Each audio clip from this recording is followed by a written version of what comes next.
we wouldn't really talk about these couple marital issues until they brought it into the limelight themselves.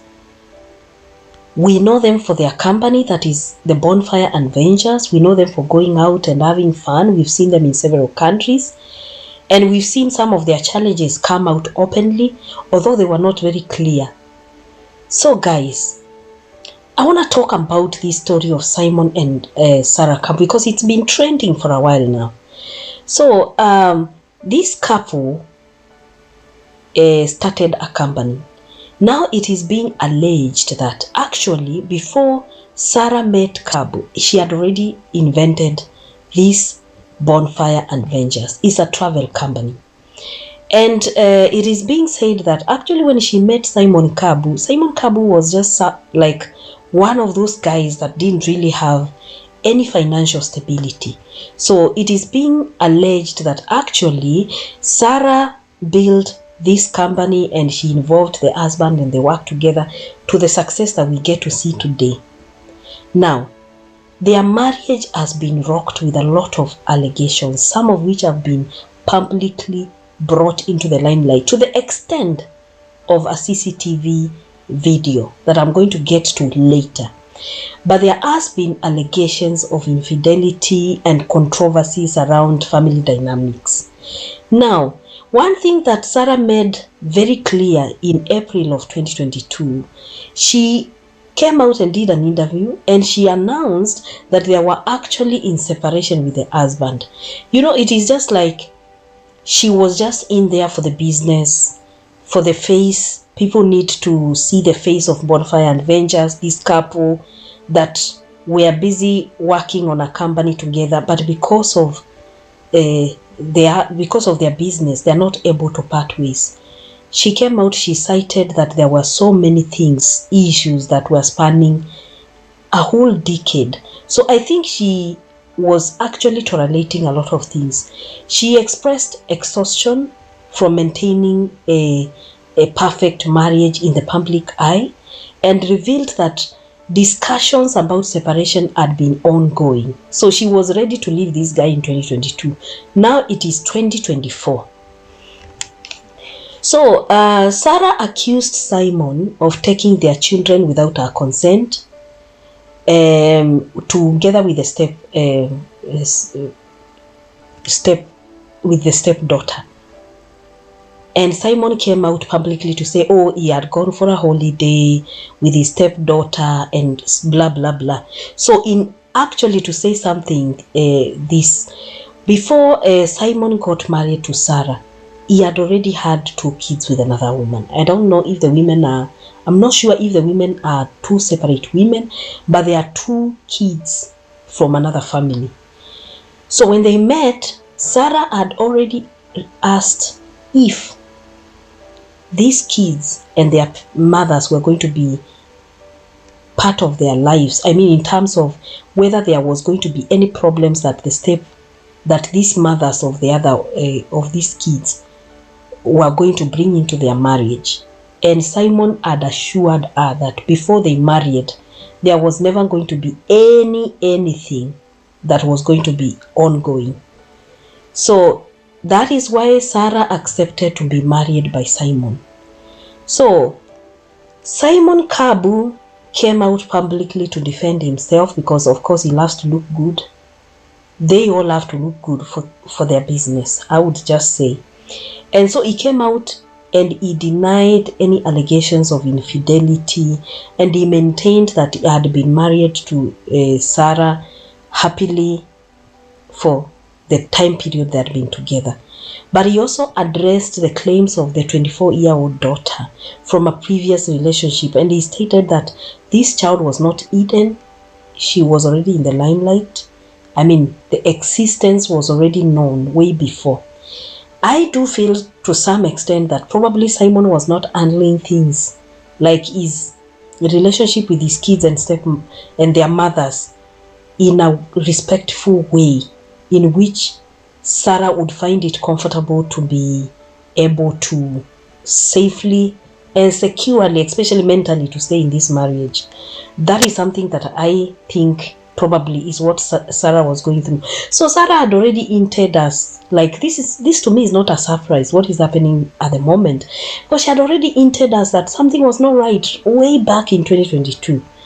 Now, this CCTV footage that has come into light and has surfaced that Sarah Kabu was in a physical altercation with the house help that sparked a lot of discussion. I don't know, there was an incident that was not actually very appropriate. I've put up a video on that if you check our previous video. So Sarah has come out also responding to these allegations, urging the public not to pay attention to this video, and emphasized that there was always two sides of the story. At the same time, she has also made the public aware that they are now separated with the husband, because she's sure that she's living in a different place from where we are used to seeing her. That is in a now matrimonial home. That means Simon remained in the matrimonial home and Sarah left with the kids. So this is just to say that she has had enough of it over the years. So these personal challenges that have been reported by Simon, or of he is now collaborating with his daughter from a previous relationship, they are now establishing their own travel company. It is potentially a competition with Bonfire and Avengers, because I see Simon as somebody that wants to sabotage the Bonfire and Avengers. When he came out to even speak in the video that I've just posted, I mean, check our previous video, you will see that sweep of video that he actually came out to talk. I mean, he said, oh, the daughter had already started a travel company. How do you start a travel company, a separate one from the one of your wife? Why is it that she's not doing something different? Why is she not doing a different business? This is like competition. So it's like Simon wants the daughter to do the same thing that Sarah is doing. Because now it is being alleged that actually right now Sarah is the one that is running the Bonfire and Avengers solely, because it is being said that it has been alleged that actually she's the one who started that business. My question here is, why is Simon starting another travel company that is going to be a competitor to this Bonfire and Avengers?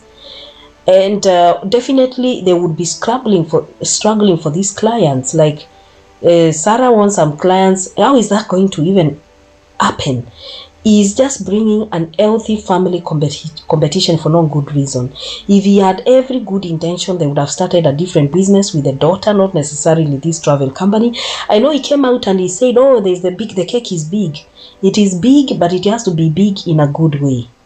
Yeah, you cannot start a travel company in the same Nairobi that somebody else is doing. I'm not saying people shouldn't do that, but I think it doesn't sound very good to so many people, especially because they have marital issues.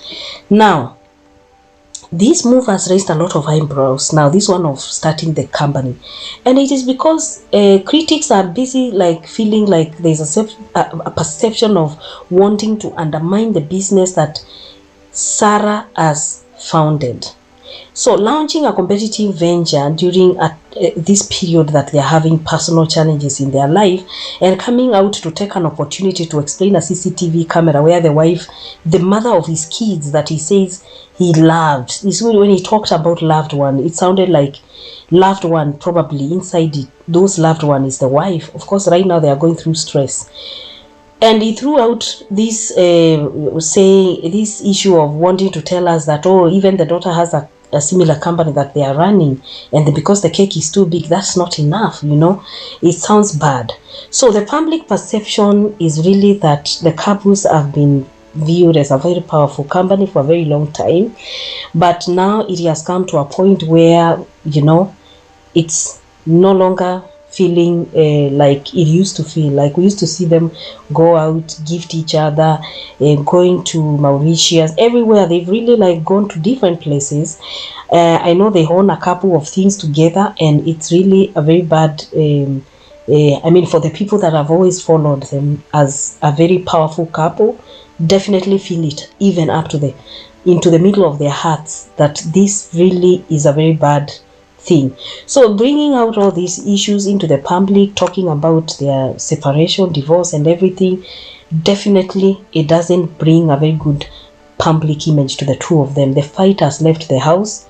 It's now in social media, and like Akode said, for the public, for us in social media, everybody is waiting for anything to come up to scramble it and use it to get a coin, because I mean that's what people do in social media. Discuss it, talk about it. The online in-laws are not going to be shutting up.